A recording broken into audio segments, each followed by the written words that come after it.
Shalom. Hari ini kita akan renungkan Injil Matius pasal 8, teksnya ayat 1 sampai 17, dan saya sudah bagi 3 paragraf. Paragraf yang pertama ayat 1 sampai 4. Yesus menyembuhkan penyakit kusta. Paragraf yang kedua ayat 5 sampai 13. Yesus menyembuhkan seorang lumpuh, hamba seorang perwira, dan memuji iman perwira itu. Paragraf yang ketiga, ayat 14 sampai 17. Yesus menyembuhkan sakit demam ibu mertua Petrus dan menyembuhkan banyak orang kelaskan setan dan orang-orang yang menderita sakit, sebab orang-orang membawa mereka kepada Yesus. Kesimpulannya, setelah Yesus menjelaskan tentang Injil Kerajaan Surga, Ia turun dari bukit dan banyak orang lemah dan sakit berbondong-bondong mengikutinya.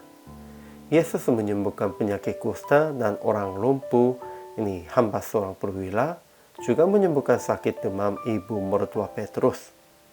Maka orang-orang lebih banyak membawa orang kelaskan setan dan orang-orang yang menderita sakit kepada Yesus.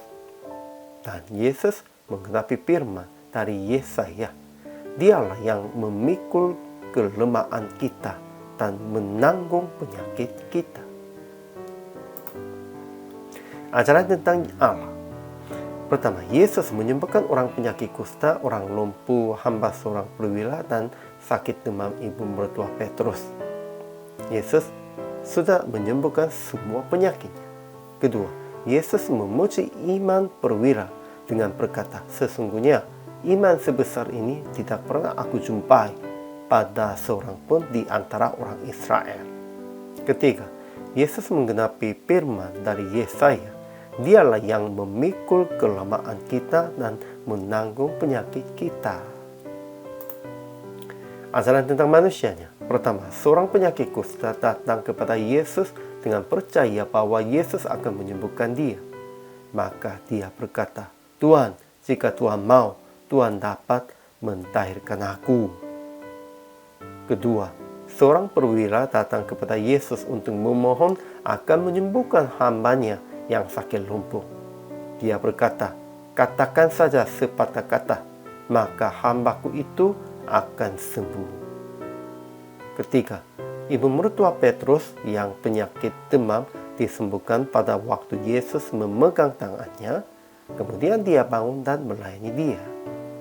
Keempat, banyak orang membawa orang-orang sakit dan kelaskan setan kepada Yesus. Dengan percaya Yesus bisa menyembuhkan mereka. Aplikasinya.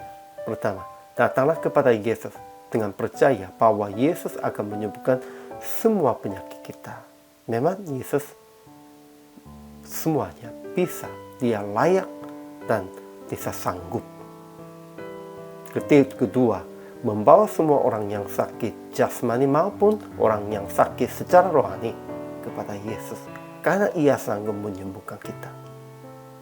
Namun juga pentingnya ketiga, memberitakan Injil, kabar baik Yesus kepada semua orang yang membeda-bedakan. Karena penyakit, karena mereka orang asing, karena apapun, kita harus memberitahukan kepada mereka.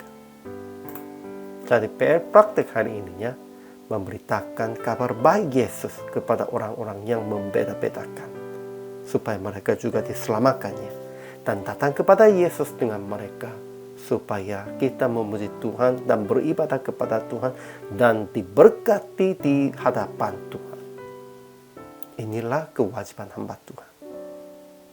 Hari ini juga selama melayani, Tuhan Yesus memberkati.